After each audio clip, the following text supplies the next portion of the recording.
യോഹന്നാന്റെ വിശുദ്ധ സുവിശേഷത്തിനുള്ള വായന അധ്യായം 21 1 മുതൽ 14 വരെയുള്ള തിരുവചനങ്ങൾ. അക്കാലത്ത് യേശു തിബേരിയാസ് കടൽ തീരത്ത് വെച്ച് ശിഷ്യന്മാർക്ക് വീണ്ടും തന്നെ വെളിപ്പെടുത്തി.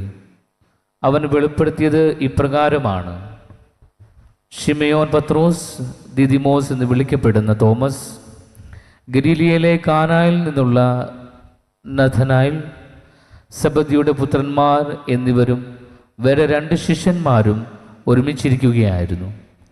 ശിമയോൻ പത്രോസ് പറഞ്ഞു, ഞാൻ മീൻ പിടിക്കാൻ പോവുകയാണ്. അവർ പറഞ്ഞു, ഞങ്ങളും നിന്നോട് കൂടെ വരുന്നു. അവർ പോയി വള്ളത്തിൽ കയറി. എന്നാൽ ആ രാത്രിയിൽ അവർക്ക് ഒന്നും കിട്ടിയില്ല. ഉഷസ്സായപ്പോൾ യേശു കടൽക്കരയിൽ വന്നു നിന്നു. എന്നാൽ അത് യേശുവാണെന്ന് ശിഷ്യന്മാർ അറിഞ്ഞില്ല. യേശു അവരോട് ചോദിച്ചു, കുഞ്ഞുങ്ങളെ, നിങ്ങളുടെ അടുക്കൽ മീൻ വല്ലതുമുണ്ടോ? ഇല്ല എന്ന് അവർ ഉത്തരം പറഞ്ഞു. അവൻ പറഞ്ഞു, വള്ളത്തിൻ്റെ വലതുവശത്ത് വലയിടുക, അപ്പോൾ നിങ്ങൾക്ക് കിട്ടും. അവർ വലയിട്ടു. അപ്പോൾ വലയിലകപ്പെട്ട മത്സ്യത്തിൻ്റെ ആധിക്യം നിമിത്തം അത് വലിച്ചു കയറ്റുവാൻ അവർക്ക് കഴിഞ്ഞില്ല. യേശു സ്നേഹിച്ചിരുന്ന ആ ശിഷ്യൻ പത്രോസിനോട് പറഞ്ഞു, അത് കർത്താവാണ്. അത് കർത്താവാണെന്ന് കേട്ടപ്പോൾ ശിമയോൻ പത്രോസ് താൻ നഗ്നനായിരുന്നത് കൊണ്ട് പുറംകുപ്പായം എടുത്ത് ധരിച്ച് കടലിലേക്ക് ചാടി. എന്നാൽ മറ്റു ശിഷ്യന്മാർ മീൻ നിറഞ്ഞ വലയും വലിച്ചുകൊണ്ട് വള്ളത്തിൽ നിന്ന് വന്നു. അവർ കരയിൽ നിന്ന് ഏകദേശം 200 മുഴത്തിലധികം അകലെയായിരുന്നു. കരയ്ക്കിറങ്ങിയപ്പോൾ തീ കൂട്ടിയിരുന്നതും അതിൽ മീൻ വച്ചിരിക്കുന്നതും അപ്പവും അവർ കണ്ടു. യേശു പറഞ്ഞു, നിങ്ങളിപ്പോൾ പിടിച്ച മത്സ്യത്തിൽ കുറെ കൊണ്ടുവരിക. ഉടനെ ശിമയോൻ പത്രോസ് വള്ളത്തിൽ കയറി വലിയ മത്സ്യങ്ങൾ കൊണ്ട് നിറഞ്ഞ വല വലിച്ചു കയറ്റി. അതിൽ 153 മത്സ്യങ്ങളുണ്ടായിരുന്നു. ഇത്രയധികം ഉണ്ടായിരുന്നിട്ടും വല കീറിയില്ല. യേശു പറഞ്ഞു, വന്ന് പ്രാതൽ കഴിക്കുവിൻ. ശിഷ്യന്മാരിലാരും അവനോട് നീ ആരാണ് എന്ന് ചോദിക്കുവാൻ മുതിർന്നില്ല. അത് കർത്താവാണെന്ന് അവർ അറിഞ്ഞിരുന്നു. യേശു വന്ന് അപ്പമെടുത്ത് അവർക്ക് കൊടുത്തു. അതുപോലെ തന്നെ മത്സ്യവും. യേശു മരിച്ചവരിൽ നിന്ന് ഉയർപ്പിക്കപ്പെട്ട ശേഷം ശിഷ്യന്മാർക്ക് പ്രത്യക്ഷപ്പെടുന്നത് ഇത് 3-ാം പ്രാവശ്യമാണ്. കർത്താവിൻ്റെ സുവിശേഷം. ക്രിസ്തുവേ, അങ്ങേക്ക് സ്തുതി. ഉദ്ധിതനായ യേശു ക്രിസ്തുവിൽ എത്രയും സ്നേഹം നിറഞ്ഞവരെ, നമ്മൾ ഈ വെള്ളിയാഴ്ച പെസഹ കാലത്തിൻ്റെ വെള്ളിയാഴ്ച പ്രവേശിച്ചിരിക്കുകയാണ്. ഈ ദിവസങ്ങളിലെല്ലാം നമ്മൾ വായിച്ചു കേൾക്കുന്നതും ധ്യാനിക്കുന്നതുമെല്ലാം ഉദ്ധിതനായ ഈശോ മിശിഹ തൻ്റെ ശിഷ്യന്മാർക്കും മറ്റുള്ളവർക്കും പ്രത്യക്ഷപ്പെടുന്ന ഭാഗമാണ്. ഈശോ തൻ്റെ ശിഷ്യന്മാർക്ക് പ്രത്യക്ഷപ്പെട്ടുകൊണ്ട് അവർക്ക് ധൈര്യം പകർന്നു നൽകുന്ന വചനഭാഗമാണ് നമ്മൾ വായിച്ചു കേട്ടുകൊണ്ടിരുന്നത്. ഇന്നലെ കഴിഞ്ഞ ദിവസങ്ങളിലെല്ലാം നമ്മൾ വായിച്ചു കേട്ടത് ലൂക്കായുടെ സുവിശേഷം എന്നുള്ളതായിരുന്നു. ഇന്ന് നമ്മൾ വായിച്ചു കേട്ടത് യോഹന്നാൻ്റെ സുവിശേഷം എന്നുള്ളതായിരുന്നു.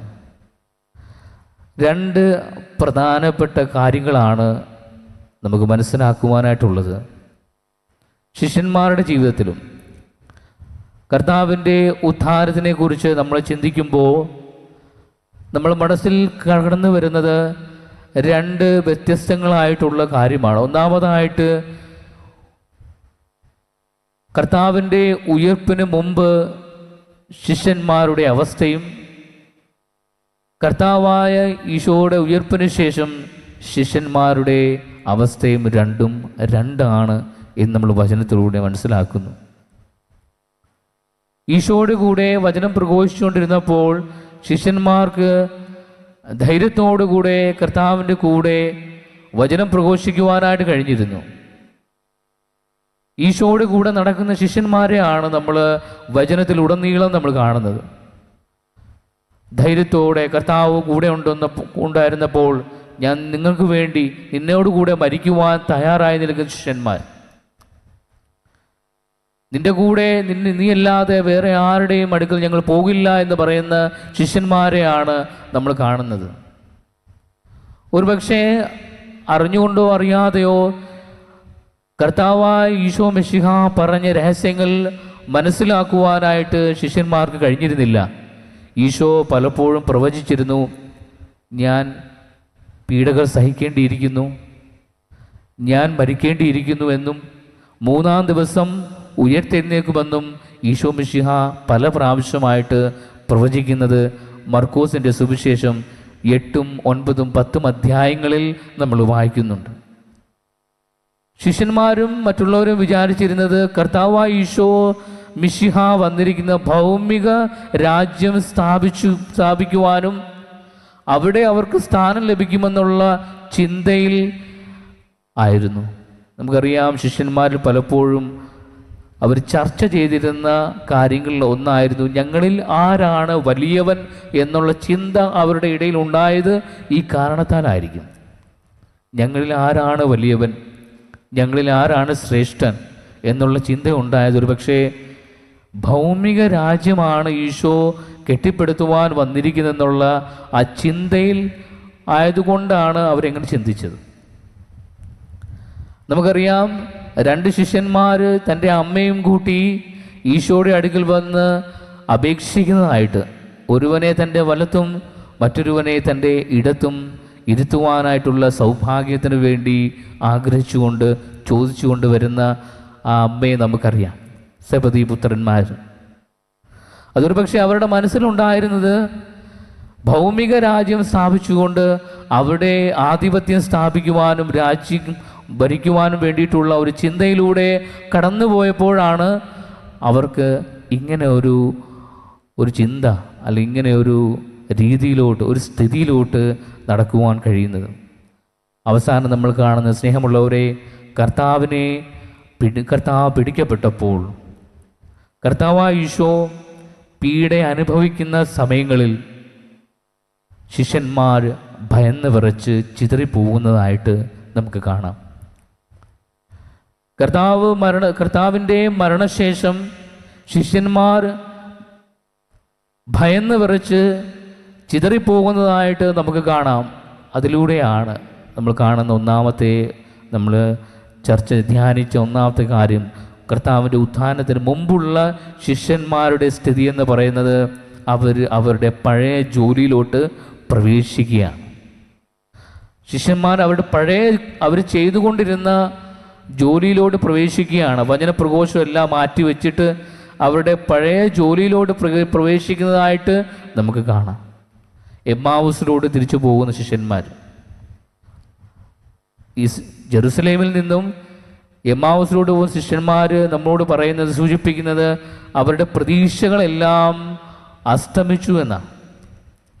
കർത്താവിലുള്ള, ഈശോയിലുള്ള അവരുടെ പ്രതീക്ഷകളെല്ലാം അസ്തമിച്ച് അവർ പഴയ തൊഴിൽ ചെയ്യുവാനായിട്ട് പോകുന്നതായിട്ടാണ് നമ്മൾ കാണുന്നത്. അതുപോലെ തന്നെ ഇന്നത്തെ സുവിശേഷം നമ്മൾ വായിച്ചു കേട്ടതുപോലെ തിബേരിയസ് കടത്തീരത്ത് വെച്ച് ശിഷ്യന്മാർ പത്രോസിനും തോമസിനോടുമൊപ്പം ആയിരുന്നപ്പോൾ ശിമോൻ പത്രോസ് പറയുകയാണ്, ഞാൻ മീൻ പിടിക്കുവാൻ പോവുകയാണെന്ന്. ഞാൻ മീൻ പിടിക്കുവാൻ പോവുകയാണ് എന്ന് ശിമോൻ പത്രോസ് പറഞ്ഞപ്പോൾ ഞങ്ങളും നിന്നോടുകൂടെ വരുന്നുവെന്ന് മറ്റു ശിഷ്യന്മാരും പറഞ്ഞു. അതിൻ്റെ അർത്ഥം പഴയ ആ ഒരു സ്ഥിതിയിലോട്ട് പോവുകയാണ്. അതുകൊണ്ട് സ്നേഹമുള്ളവരെ, ഉത്ഥാനത്തിന് മുമ്പുള്ള ശിഷ്യന്മാരല്ല ഉത്ഥാനത്തിന് ശേഷം നമ്മൾ കാണുന്നത്. ഉത്ഥാനത്തിന് ശേഷം, കർത്താവിനെ അനുഭവിച്ചതിന് ശേഷം, കർത്താവിനെ തൊട്ടറിഞ്ഞതിന് ശേഷം ശിഷ്യന്മാർ വീണ്ടും ജെറുസലേമിലേക്ക് വരുന്നു. ഈശോയ്ക്ക് വേണ്ടി സ്വജീവൻ തന്നെ അർപ്പിക്കുവാനായിട്ട് തയ്യാറായി നിൽക്കുന്ന, ഒരു ഭയവുമില്ലാതെ കർത്താവിന് വേണ്ടി ജീവൻ അർപ്പിക്കുവാൻ തയ്യാറായി നിൽക്കുന്ന ശിഷ്യന്മാരെയാണ് നമ്മൾ കാണുന്നത്. അതുകൊണ്ടാണ് യോഹന്നാൻ ശ്ലീഹ സാക്ഷ്യപ്പെടുന്നത്, ഞങ്ങൾ സ്പർശിച്ചതും കണ്ടതുമാണ് ഞങ്ങൾ പ്രഘോഷിക്കുന്നത്. അതുകൊണ്ട് സ്നേഹമുള്ളവരെ, നമ്മൾ വിശുദ്ധ ബലിയിലായിരിക്കും. നമുക്ക് കർത്താവിനോട് ചോദിക്കാം, നമുക്ക് ആ ശരിയായ ഉത്ഥിതനായ യേശുവിൻ്റെ അനുഭവത്തിലൂടെ കടന്നു പോകുവാനായിട്ടുള്ള അനുഗ്രഹം നൽകണമേ നമുക്ക് പ്രാർത്ഥിക്കാം.